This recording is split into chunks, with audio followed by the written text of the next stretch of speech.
Welcome back to Applied Change Management, and if you're new here, thanks for joining us. In the last 2 weeks, we've looked at a survey called Challenges of Change Management and Change Management Practitioners by the UN Systems Staff College, and we focused on its number one challenge, lack of leadership support. It's definitely worth watching or listening to if you're looking for information on that and how applied change management can help. This week, we're looking at the second top challenge, change resistance. We'll discuss what it is, what it looks like in organisations, what the root cause can be, and how the applied change management approach can help you when you encounter it. Change-resistant culture was mentioned by 40% of people taking part in the survey. No matter how well you prepare for, implement and sustain your change, you'll encounter it. If it's not handled properly, it can derail your change effort and cause massive issues. Project deliveries have failed because of resistance, because people who are resistant don't adopt the change properly. So even though it's a natural part of change, it can't be ignored. It needs to be seen as an issue to be worked through and an opportunity, rather than something is wrong and we failed as change managers. I found lots of definitions of resistance in change management. Most of them agree that resistance to change in an organisation is usually a doubt or reservation that could lead to people trying to stop, to delay, or to alter the change being implemented. Traditional change management sees people as inherently resistant to change, but actually there is enough research on organisational management from anthropological, psychological and sociological perspectives to see that it's not the change itself that people are resisting. Actually, people are resistant to the effort change takes, the uncertainty it brings, and its potential, possibly negative outcomes. In several articles I've found on psychology and change management, as well as in my own experience, resistance can be individual, organisational, or both. There are hundreds of behaviours that demonstrate resistance, but for individual change resistance, all of those behaviours fit into 3 categories. First is logical resistance, which is based on practical and thought-through worries about change. The impacted group doubt the merit, time, feasibility or cost. You might have seen someone resisting a new software implementation by pointing out that the effort to learn it will disrupt their workflow and productivity. The second category is emotional resistance, which, just like the name suggests, is driven by feelings instead of logic. Those feelings can be fear of the unknown, anxiety about a loss of status, or an emotional attachment to the way that things are done now. The third category is sociological resistance, which is based in someone's social environment and their place in it. Now, this happens when a change threatens a group dynamic and their solidarity, or when it changes established networks or changes hierarchies. Someone might resist a new way of working because their team or close friend has decided to resist it, or because it will break up their own network. Another thing we always have to consider as a change manager is if the resistance might be organisational. Organisational resistance to change exists at a collective or systemic level, meaning it includes the majority of the organisation. It's not about one person's responses, but how the structure, processes and culture work against the change, which is actually often unintentional. We can spot it in rigid policies, misaligned incentives, lack of coordination between departments, or in the overall culture, like in one that discourages experimentation and risk-taking. Organisational resistance tends to persist even when individual people are willing to make the changes because it's embedded in the culture. It's, quote, how we do things around here. Being able to identify which one of these categories the resistance falls into will help you enormously when it comes to how to handle it. Like I said, there are hundreds of ways resistance shows up in an organisation. I'll give you some examples of each before we move on to how we can handle resistance and how applied change management can help. That way, you might be able to spot them when they come up in your change efforts and maybe even before it delays your implementation. For logical resistance, you might see people questioning the business case and saying things like, I don't see how this will save time, the current system already works. They might have an over-focus on existing barriers, constantly pointing out missing resources, training gaps, or unrealistic deadlines without offering any kind of solution. They might also try to delay adoption until they've got proof that it works, insisting on other teams going first when it comes to the new ways of working. This will come up in most of the change efforts you implement, especially with system changes when the impacted group is detail-oriented. Resources are often missing, and it is likely that some of the changes you implement will have training gaps. The key point here is that they're over-focused on the existing barriers, and our role is to acknowledge the validity of their challenges and to help them with clear structures, information and tools they can use to adopt the changes, even with some resources missing. The root cause of logical resistance is that people believe the change will create more problems than it solves, in time, cost, or practicality. They need to be acknowledged and then supported through their very likely uncomfortable journey. Emotional resistance, whether conscious or not, is driven by fear, uncertainty, or loss. People experiencing it are likely to skip meetings about the change, not speak during discussions, or avoid any tasks that link to the change. They might even get defensive or irritable, taking feedback personally, or showing frustration when they're asked to try something new. And then there's the typical nostalgic version of emotional resistance. We've always done it this way. If it's not broke, don't fix it, even when they don't actually like the current ways things work. Emotional resistance root causes are people being anxious, uncertain, or threatened by how the change is going to affect their comfort or identity. They need to be supported through conversations and empathetic activities to reduce the fear. Individual sociological resistance is rooted in group norms, alliances, and informal hierarchies. It can look like alignment with resistant peers, maybe publicly agreeing with colleagues who oppose the change so they can keep their belonging with them. It can be seen as passive group resistance, where whole teams seem to comply by nodding in meetings, but quietly just carry on with the old process. And then there is influence spreading, or water cooler resistance, where influencers in the organisation discourage their peers. Them saying something like, "I heard this new process takes longer than the one we have now," will spread sociological resistance.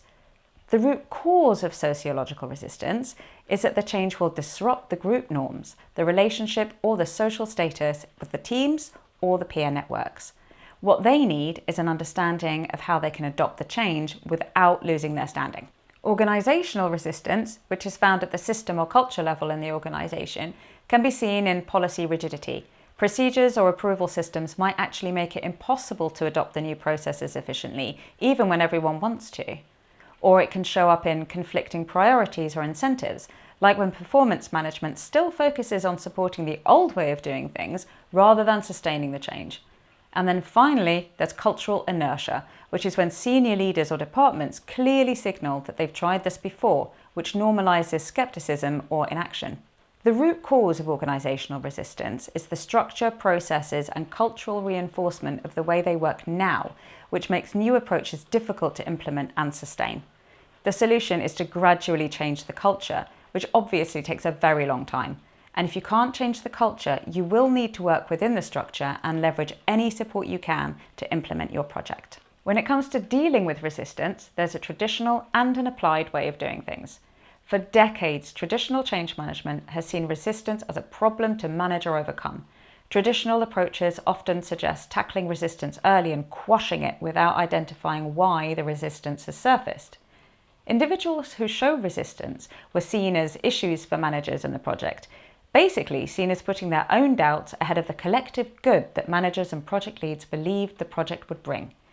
An often used traditional approach to try and remove resistance has been cascading information from the top down and putting pressure on people to adopt the change. What that means is that even today, when we know that resistance in organisations is a multifaceted phenomenon which shouldn't be reduced to just difficult individuals, when traditional change management takes its usual approach, the word resistance itself brings negative connotations. The traditional change approach typically has a change manager identify resistors to the change, analyse their behaviour, and apply corrective actions.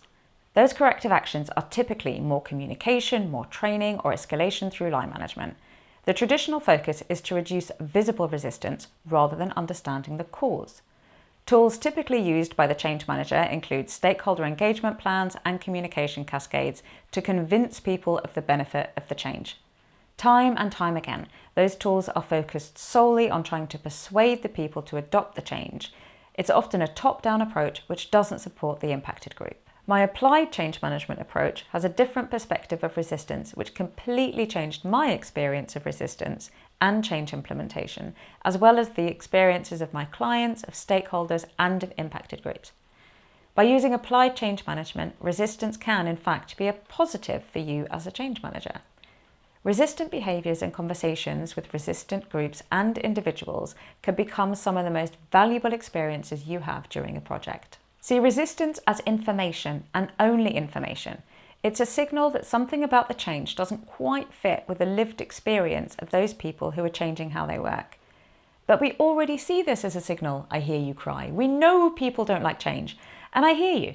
But even when the statement is made that resistance is a signal, the approach to reducing it is still more often than not more training, more information, or escalation to management. What makes an approach applied is that it focuses on how the change lands in real life.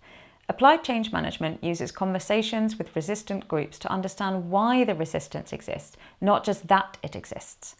It means the impacted group is supported at the point of need, rather than people trying to persuade them later or building resistance management into a plan without considering ongoing feedback or even before feedback is given to us.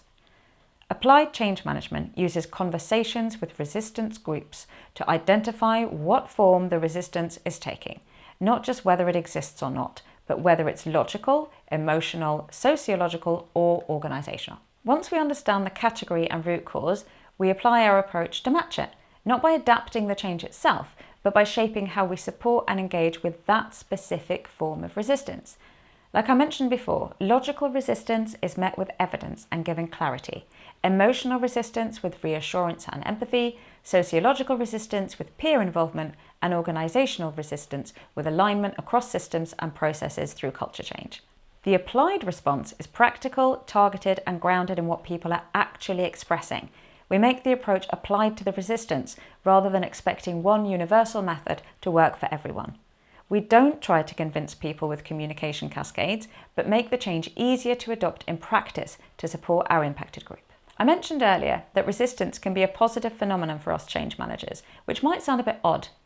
To get to the positive outcomes of resistance, you need to know what resistance looks like, how to identify the root causes of resistance, and how to make the change applied to it to support you getting to business as usual faster. The positive outcomes I've experienced are that resistance can show where the change will break in practice and not in theory. It can be that timing, readiness, or dependencies need adjusting, and that we get that information earlier, saving us time and effort, because we took the time to listen and to adjust to what the impacted group needed. I've also found that when you handle resistance well, by adapting your approach to what the impacted group needs, when adoption finally happens, it really sticks. I'll give you a more specific example of this applied change management approach working for me. During a large program implementation, the change group was faced with a very detail-oriented and resistant group. These people had always been rewarded for resisting big changes. They worked in a risk-averse, highly regulated environment where change for change's sake could cause harm. So of course, this group was very resistant to the change that was being brought in. It was changing process, responsibility, and the systems they worked in. This group were also seen as informal leaders in the organisation. Their voices were really heard, and when they started saying the system wouldn't work for them, people listened. The fact was the system would work well for them. It was designed to support them. But it was different, and typically differences are seen as errors in the new systems, so resistance was rife. I approached it by speaking to a cross-section of the resistant group. The conversations were not sales pitches about the change. They were listening sessions where I asked them what they thought of the changes and then just listened to their feedback. Then I went away and analysed all the feedback they'd given me, thematically categorising it to find the root cause. As it turned out, they had a mix of logical and sociological resistance. They could see how long it would take them to learn the new systems, and they could see how the new processes linked to it would change how their networks collaborated, none of which they liked. Once the categories and root causes were identified, a plan was implemented to support the impacted group. For the logical resistance, we focused on information specific to their concerns and roles.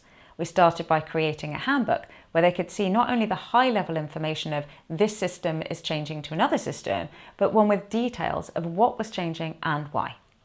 We even gave them use cases so they could recognise how their tasks would be carried out on the new system. This information really wasn't to sell the change, but to share the detail that this group needed. Remember, these are detail-oriented, risk-averse people. They need lots of detail on exactly what's changing and how.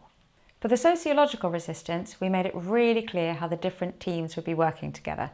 We focused on peer support too, by setting up workshops. Now, we did this face-to-face, but you might actually need to do it virtually, where honest conversations were had about exactly what they could expect from the new system, how long the training would be, etc.